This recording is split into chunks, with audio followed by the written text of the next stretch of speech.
매출채권 보겠습니다. 자, 매출채권은 일반적인 상거래에서 발생한 채권입니다. 자, 채권은 받을 수 있는 권리고, 여기서 중요한 단어는 일반적인 상거래에서 발생한 채권이다. 그리고 외상매출금과 받으러옴으로 구분된다. 그러니까 이제 우린 각각 구체적인 항목인 외상매출금, 받으러옴을 쓸 텐데, 이제 외부에 보고할 때는 이렇게 묶어서 그냥 매출채권이라고 하라는 얘기입니다. 일반적인 상거래에서 발생한 채권. 그럼 여기서 말하는 일반적인 상거래가 뭐냐라는 게 중요하겠죠. 굉장히 자주 듣게 되는 얘기인데, 여기서 말하는 일반적인 상거래라 하면 당의 기업의 사업 목적, 내가 뭐 하는 회사냐, 뭐 제조하는 회사냐, 뭐 서비스하는 회사냐, 그 사업 목적을 위한 경상적인 영업활동. 여기서 경상적이라는 얘기는 늘 항상 생기는 일이란 얘기예요. 그러니까 가방 만들어서 파는 사람은 가방을 파는 거래, 뭐 음료수 커피를 만든 사람은 커피를 파는 거래. 예? 이게 경상적인 영업활동에서 생긴 채권이라는 뜻이야. 그러니까 가방 만드는 사람이 가방을 팔고 돈을 나중에 받는다, 이런 얘기라고 보시면 돼요. 경상적인 영업활동에서 발생한 거래로서, 저 이름이 되려면 판매하는 사람이라면 상품을 파는 거래, 제조업이라면 제품을 매출하는 거래가 일반적인 상거래가 되겠죠. 이해되시죠? 별로 어려운 얘기 아니니까. 자, 매출채권은 외상매출금과 받으러옴으로 구분되는데, 이 매출채권은 일반적인 상거래에서 발생한 채권이다 라는 얘기. 자, 그중에 첫 번째 외상매출금 보겠습니다. 우리 외상이란 말 많이 쓰잖아요. 외상으로 물건 판 거야. 근데 쓸데없는 걸 판 게 아니라 자기의 사업 목적과 관련된 것을 외상으로 팔았다는 뜻입니다. 자, 이 이름을 쓰려면 외상매출금이란 일반적인 상거래에서 발생한 채권, 즉 상품이나 제품을 팔았는데 외상으로 팔고 아직 돈을 받지 못했어요. 그러니까 외상이지. 근데 언제까지는 받아야 되느냐? 보고기간 종료일로부터 1년 이내에 회수할 금액이에요. 그러니까 당좌자산에서 배우는 거지. 그러니까 상거래에서 발생한 채권인데 보고기간 종료일로부터 1년 이후에 받는다. 그러면 이제 여기 있으면 안 되겠죠. 앞에다가 장기만 붙이시면 돼요. 그래서 일반적인 상거래에서 발생한 채권이고, 이게 보고기간 종료일로부터 1년 이내에 회수될 금액을 우리는 외상매출금이라고 부릅니다. 외상으로 팔았다고 무조건 외상매출금이 아니고, 제일 중요한 거는 일반적인 상거래여야 한다라는 얘기예요. 예제 보겠습니다. 창제상해에 제품 20만 원을 매출합니다. 제품을 팔았다는 얘기는 수익이 생겼다는 얘기예요. 오른쪽에 제품 매출. 그리고 10만 원은 자기합수표로 받습니다. 돈 받았는데 자기합수표 뭐야? 통화대용증권이잖아. 현금이란 얘기고, 나머지는 다음 달 10일에 받기로 했어요. 외상이죠. 이 거래가 외상매출금이 되려면 제품을 팔았기 때문에 상거래잖아. 그래서 외상매출금이라고 한다. 제품 매출, 그 다음에 통화대용증권 현금, 나머지는 상거래니까 외상매출금이라고 하시면 되겠네요.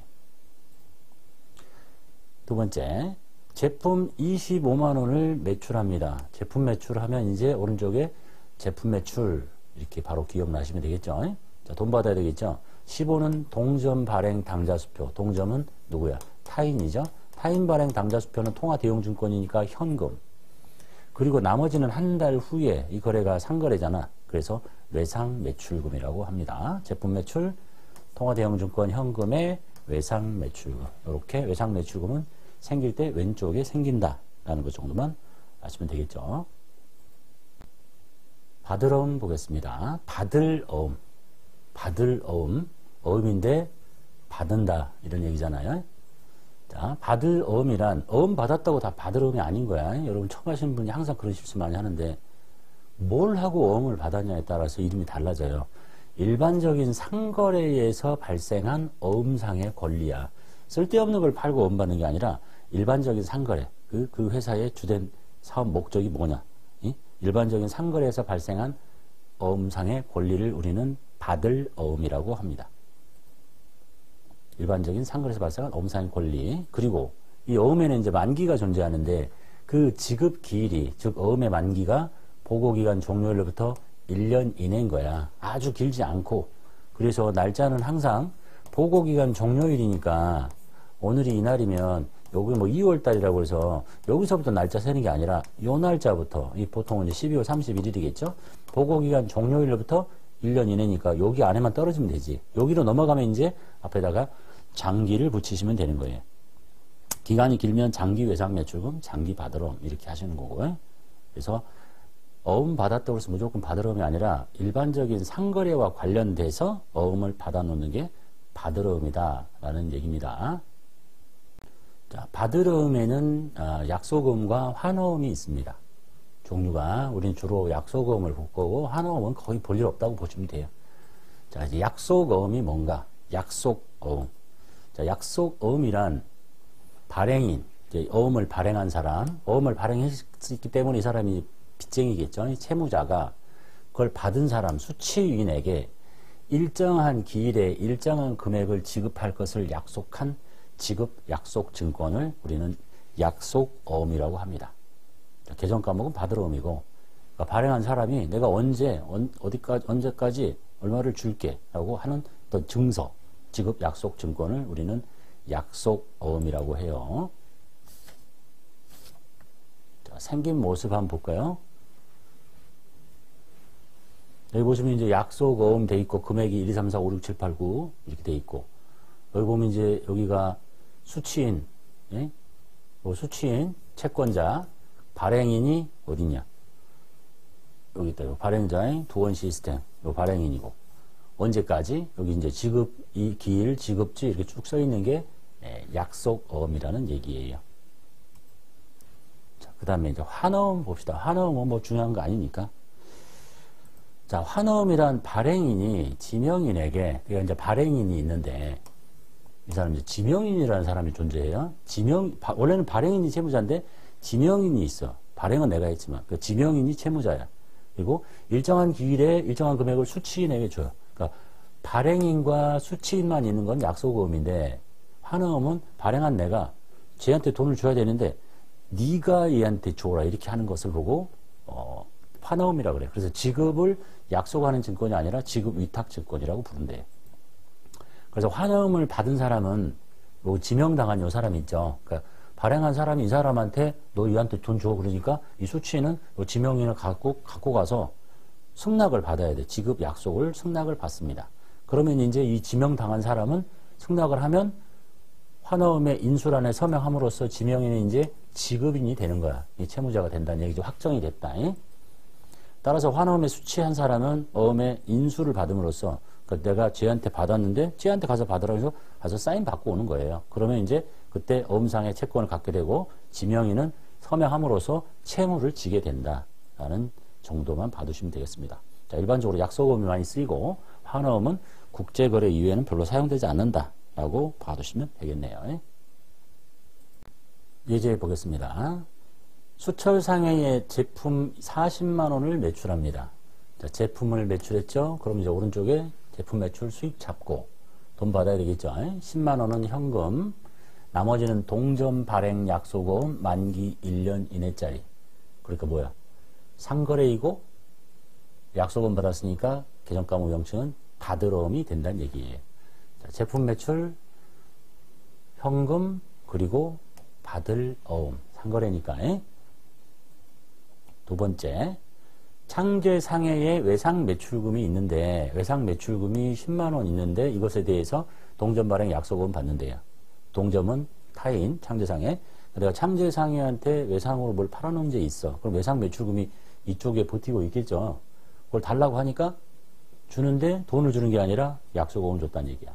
그래서 받으러음이 바로 생기는 경우도 있고 외상 매출금이 이렇게 없어지면서 그 대가로 약속어음 받는 경우 또 받을 어음이라고 하시면 되겠네요. 어음의 배서에 대해서 보겠습니다. 자, 배서란 얘기는 등 뒤에다가 서명한다는 얘기입니다. 수용도 뒤로 하는 수용을 배영이라고 하듯이 자, 어음을 갖고 있는 사람은 어음 소지인이 당의 어음이 만기일이 되기 전에 어음상의 권리를 타인에게 양도하는 것을 어음의 배서라고 합니다. 등 뒤에 서명해서 이제 갈 텐데, 원래 이제 만기까지 있다고 돈 받으면 되는데, 그 이전에 내가 돈이 필요하면 어떤 이유로 있어서 해야 되는 게 이제 배서라는 행위다라는 얘기네요. 그래서 배서는 어음을 갖고 있는 사람이 어음의 뒷면에다가 양도의 의사표시를 하고 기명날인해서 사인해가지고 상대방한테 어음을 주는 것을 어음의 배서라고 합니다. 자, 그림 한번 볼게요. 지금 이제 약속어음이 저 홍길동 앞이라고 되어 있는 약속어음이 있는데 이게 앞면인데 이걸 내가 갖고 있다가 2,500만 원짜리네. 이거 남한테 주고 싶어요. 떠넘겨. 그러면 이제 뒷면에다가 홍길동이었죠. 홍길동이가 여기 금액을 임꺽정에게 떠넘기는 거야. 그럼 또 임꺽정이는 이수일에게 떠넘기고 이수일은 심순애한테 떠넘기고 이런 식으로 이제 등 뒤에다가 계속 서명을 해서 남한테 넘겨주는 걸 배서라고 하는 거예요. 뒤에다 서명했으니까. 자, 어음의 배서에는 이제 세 가지 종류가 있습니다. 첫 번째가 추심 위임 배서, 배서 양도, 그 다음에 어음 할인을 위한 배서, 이 세 가지가 있습니다. 하나씩 살펴보도록 할게요. 자, 첫 번째가 이제 추심 위임 배서. 추심은 뭐야? 추심, 돈 좀 찾아주세요 하고 위임을 하기 위해서 은행에다 돈 찾아주세요 하기 위해서 위임하고 서명한다. 이런 뜻이에요. 자, 타인이 발행한 어음 대금의 추심을 거래은행에 의뢰하는 경우에 내가 떼대가 갖고 사람 쫓아다니면서 돈 받으러 다니는 게 아니니까 어음 뒷면에다가 배서하고 이걸 은행에다 넘겨주는 것을 추심 위임 배서라고 합니다. 돈 찾아주세요 하고 서명해서 은행에 넣어주는 거예요. 그럼 이제 은행이 찾아주겠죠. 자, 이 경우에 추심을 의뢰한 어음에 대해서는 내가 은행에다 추심을 의뢰한다고 사인해서 보냈지만 소유권이 넘어간 게 아니잖아. 그러니까 어음이라는 자체를 받을 어음을 없애는 게 아니고 회계 처리하지 않는다. 그리고 혹시 수수료가 먼저 나가면 그냥 수수료에 된 것만 회계 처리하시면 된다라는 얘기네요. 자, 그리고 이제 만기일에 은행으로부터 추심됐다는 통보를 받으면 그때는 어음상의 권리를 소멸시키고 돈 받으면 되겠죠. 그때 어음 없어지고 자산 증가시키고 이렇게 하라는 얘기입니다. 예제 보겠습니다. 창제상해에 제품 40만 원을 매출합니다. 오른쪽에 제품 매출, 그리고 동사 발행한 약속어음 만기 1년 이내짜리 받았어요. 그럼 받을 어음이겠죠. 제품 매출, 받을 어음. 그 다음 받을 어음 40만 원을 거래은행에 추심 의뢰합니다. 서명하고 넘겨줬겠죠. 어음상의 권리가 나한테서 은행을 넘어가는 게 아니니까 회계 처리하지 않습니다. 그런데 추심료를 먼저 줬대요. 그러면 걔만 현금 나가고 수수료 비용 처리하시면 되겠네요. 그리고 받을 어음 40만 원이 만기일에 추심이 돼서 당사에 보통예금 계좌에 입금됐다는 통지를 받았어요. 그러니까 돈 들어왔잖아, 보통예금에. 그리고 이제 진짜 요 받을 어음을 싹 제거시켜서 없애버려야 되겠죠. 이렇게 해서 사라지게 된다. 이게 추심 위임 배서다라는 얘기입니다. 배서 양도 보겠습니다. 두 번째. 자, 어음을 갖고 있는 소지인이 당해 어음의 만기일 이전에 어음상의 권리를 타인에게 양도하는 거예요. 은행에 가서 돈 찾아달라고 하는 게 아니라 남한테 떠넘기는 거야. 내가 못 기다리겠으니까 네가 기다려라. 이렇게. 그걸 보고 어음의 배서 양도라고 합니다. 방식은 똑같아요. 뒷면에 서명하고 또 넘겨주는 거예요. 자, 배서 양도는 어음에 대한 소유권이 완전히 이전되는 겁니다. 그래서 배서 양도하는 시점에서 내 어음상의 권리를 소멸시키면 됩니다. 그게 다예요. 예제 보겠습니다. 창제상해에 제품 40만 원을 매출하고 대금은 동점이 발행한 약속어음을 받았습니다. 자, 오른쪽에 제품 매출, 차변에 동점 타인이 동점이 발행한 약속어음 상거래죠. 받을 어음이 생겼겠죠. 이렇게. 자, 그래서 그 다음에 수철상해에 외상매입금을 결제하기 위해서, 외상매입금은 부채니까 생길 때 이쪽에 생겨 있겠죠. 이걸 이제 갚아주고 싶은 거야. 없애고 돈 줘야 되는데 뭘로 주냐면 창제상해 발행한 약속어음 40만 원짜리 요거를 배서 양도해서 주는 거야. 그러니까 요게 요렇게 사라지는 거지. 그리고 나머지는 현금으로. 그래서 외상매입금이 없어지고 여기 잡혀있던 받을 어음을 배서 양도해서 이렇게 사라지고 나머지를 현금 주고 하는 거래가 되겠네요. 이게 배서 양도에 대한 회계 처리가 되겠습니다. 어음 할인 보겠습니다. 배서의 세 번째, 어음 할인한다는 얘기가 뭐냐? 자, 어음을 만기일 이전에 금융기관에 배수하고 할인료를 차감한 잔액을 받아서 자금을 융통할 수 있는데 이걸 보고 이제 어음의 할인이라고 하는 거예요. 추심이인 배전은 만기가 다 돼가지고 이제 돈 어음 주고 돈 찾아주세요 하고 수수료 내는 건데 이거는 만기가 한참 남았어.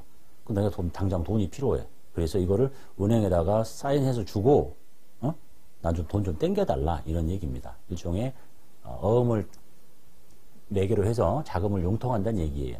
자, 그럼 이제 은행이 그냥 다 주지는 않을 거니까 할인료라는 걸 빼고, 자, 할인료는 받을 어음의 만기 지급 금액에 대한 신용 제공 기간 동안의 선이자에 해당한다. 다음과 같이 계산한다. 이런 얘기인데, 이런 거예요. 그냥 쉽게 말하면 내가 지금 여기로부터 만기가 90일이 남은 어음이 있는데 내가 지금 당장 돈이 필요해. 그러면 90일 후에 받을 돈이 100만 원이면 은행이 지금 당장 돈을 100을 다 주는 게 아니라 여기서부터 90일 땡겨줬으니까 90일에 대한 이 100만 원에 대한 이자를 적용해서 90일치로 계산을 하자. 그래서 그걸 뺀 나머지만 주는 거야. 그 차액이 이제 할인료라는 얘기예요. 이게 되셨죠? 시험에서 계산을 하라고 할 수도 있는데 하는 방식은 간단해요. 자, 어음이 얼마짜리냐? 어음이 100만 원짜리입니다. 근데 며칠 땡겨다 쓰냐? 저는 365일 중에 90일 땡겨다 씁니다. 근데 은행이 이제 적용할 이자를 얼마를 선택하느냐? 은행은 이런 경우에는 10%를 적용하더라. 그렇게 계산한 게 이제 할인료란 뜻이에요. 시험에서는 보통 알려준다고 보시면 됩니다. 뭐 대단한 계산식이 아니니까. 그리고 우리가 계산하는 것도 아니잖아. 은행이 계산해서 할인료 까고 주는 거니까. 자, 그 다음에 일반적으로 매출 채권을 금융기관에 할인하는 거래는 해당 금융자산의, 표현이 어려운데, 해당 금융자산의 미래 경제적 효익에 대한 양수인, 나의 통제권이 특정한 제약이 없는 한, 통제권에 특정한 제약이 없는 한 매각 거래로 처리한다. 아니, 양수인은 은행이지. 그러니까 이제 은행에다가 줬는데 은행이 이걸 갖고 받았는데 어떤 제약이 가해지거나 그러면 매각 거래가 아니란 얘기예요. 그냥 양수인한테 통제권에 특정한 제약이 없다. 그러면 이제 매각한 걸로 본다. 판 걸로 보겠다는 얘기입니다. 회계 처리 봅시다. 보통은 매각 거래니까. 자, 매각 거래와 차입 거래가 있는데 시험에 거의 나오지 않습니다. 있다는 것만 아시면 돼요. 매각 거래는 어음을 은행에다 주고 할인료 빼고 나머지 돈 받는 거예요. 그래서 매각했다는 얘기는 어음이 내게 아니다. 이런 얘기입니다. 그래서 받을 어음을 곧바로 빼버립니다. 내게 아니니까. 그리고 나서 이제 돈 받겠죠. 근데 수수료를 빼고 받잖아. 그죠? 그래서 돈이 조금 들어오는데 그때 그 수수료를 우리는 뭐라고 부르냐면 매출채권 처분 손실이라고 불러요. 저거를 처음 하시는 분이 어려워하던데 이름은 뭐 적당한 이름을 지어놨겠지. 이게 뭐냐? 매출채권이잖아. 큰 틀에서. 근데 이 매출채권을 어떻게 했는데? 매각했어. 처분했어. 그리고 비용이 생긴 거지. 근데 저거를 매출채권 처분 비용이라고 했으면 좋겠는데 매출채권 처분 손실이라고 부르더라. 라는 것만 기억하시면 되겠네요. 자주 나와요. 시험에서. 여러분들이 이름을 어려워하나 봐. 매출채권 처분 손실. 이자 비용이 아니고. 자, 그 다음에 이제 이걸 만약에 어음을 담보 잡히고 돈을 꾼 걸로 보겠다. 이게 이제 차입거래거든요. 차입거래면, 자, 어음이 나갔는데 받을 어음을 빼는 게 아니라 어음은 내 거니까 그냥 차입금이라는 부채를 만들어내는 거예요. 돈 꾼 것이 돼. 어음을 담보 잡힌 거하고 똑같은 거지. 그리고 나서 수수료 빼는 건 똑같은데 그때는 매출채권 처분 손실이 아니라 그냥 이자 비용이라고 합니다. 어음 담보 잡히고 돈 꾼 거하고 똑같다라고 보시면 되겠죠. 이해되셨죠? 그래서 보통은 매각 거래예요. 그래서 우리는 어음 할인하면 받을 어음 빼고 그때 쓰는 이름이 매출채권 처분 손실이다라는 것만 잘 기억하시면 되겠습니다. 차입 거래는 나오지 않는다라고 보시면 되겠네요. 왜냐하면 현실적인 게 다 매각 거래이기 때문에. 자, 그 다음에 이제 어음이 만기일이 됐어요. 그럼 나는 이제 은행에서 특별하게 어음이 부도나지 않은 이상은 나는 회계처리 할 게 없지. 그냥 끝났으니까 만기일에 은행이 가져가면 될 거고. 그리고 이제 얘는 만기일에 어떻게 해? 만기일에 이 부채를 갚아야 되고 어음이 사라져야 되겠지.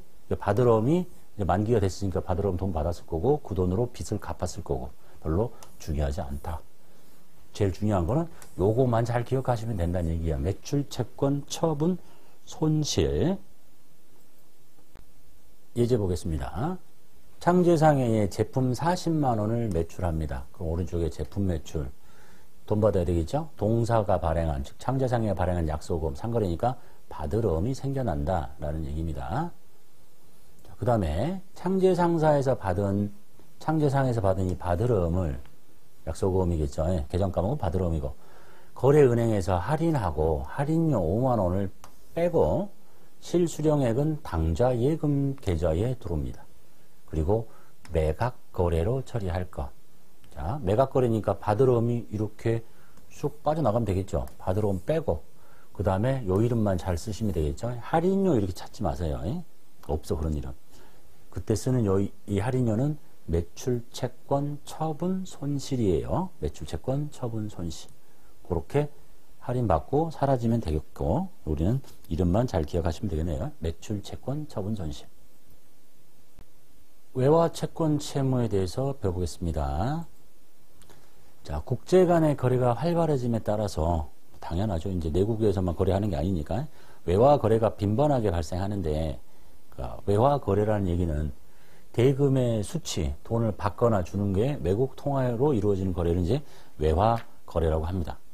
우리나라 돈으로 주는 게 아니지. 대부분 다 이제 달러로 주고받고 이렇게 하겠죠. 자, 이러면 이제 외화 거래를 장부에 기록할 때는 물건을 팔았는데 돈을 달러로 받았다고 10달러 이렇게 적을 수는 없잖아. 뭘 해야 되겠어요? 원화로 환산하는 과정이 필요해요. 그래서 일반적으로 외화 거래를 설명하면 이제 다음과 같다. 돈 받는 거는 이건데 여기다 이제 원화를 곱해가지고 얼마인지를 할 건데 이 원화의 환율을 언제 걸 쓸 거냐라는 얘기예요. 이게 이제 외화 채권 채무에 대한 얘기.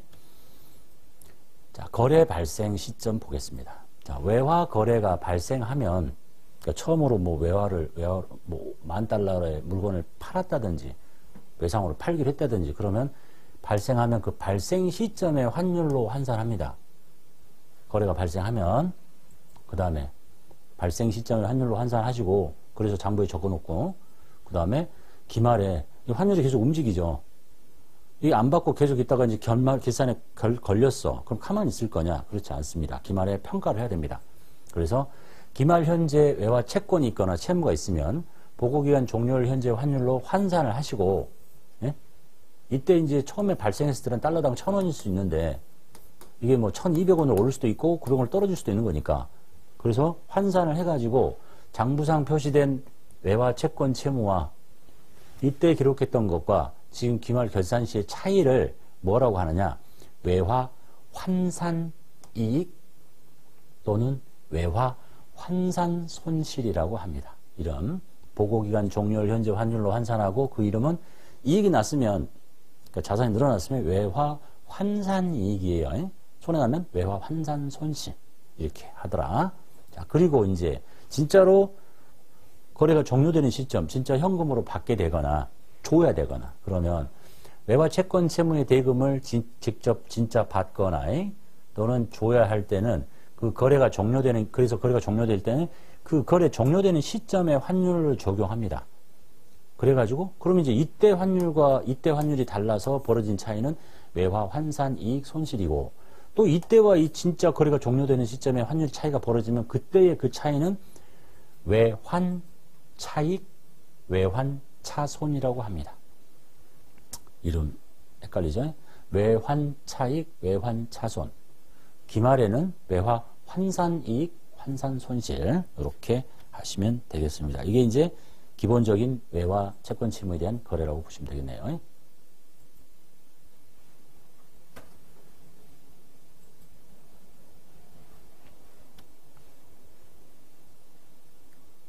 예제 보겠습니다. 자, X 1년도 8월 1일에 $10,000의 제품을 수출합니다. 대금은 다음 연도 2월 달에 받기로 했습니다. 자, 이날의 환율은 달러당 1,000원입니다. 이제 오른쪽에다가 제품을 팔았으니까 제품 매출을 적는 건 알겠어. 근데 제품 매출을 $10,000로 할 수는 없잖아. 네? 그래서 이날의 환율인 1,000원을 곱해가지고 100만 원이라고, 1,000만 원이라고 이렇게 한다는 얘기예요. 여기 $10,000 곱하기 거래 발생 시점의 환율인 달러당 1,000원. 이렇게 해서 여기다 적어놔야 돼. 됐죠? 자, 그리고 이제 결산을 맞이하겠죠. 내년에 받으니까. 그럼 이제 12월 31일 현재의 환율이 더 존재할 거예요.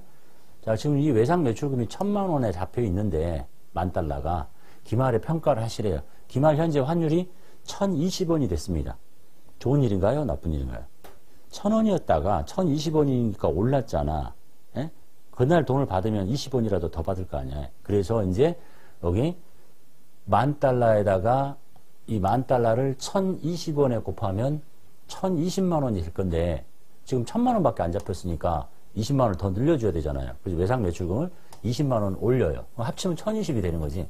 그때 쓰는 이름이 이제 외화 환산 이익이란 얘기입니다. 좋은 일이 생긴 거다. 외화 환산 이익.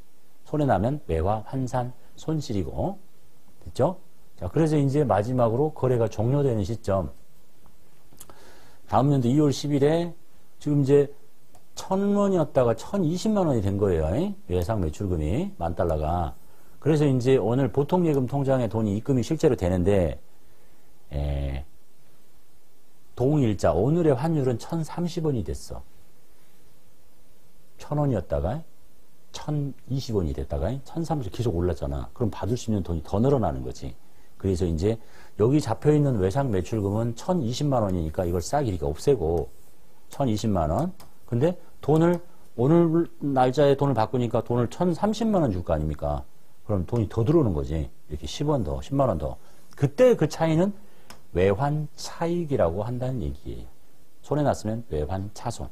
이때보다 떨어지면 외환 차손이 생길 거고 계속 오르고 있으니까 환산 이익도 생기고 마지막에 결제될 때도 외환 차익도 생기고 그런 상황이라고 보시면 되겠습니다.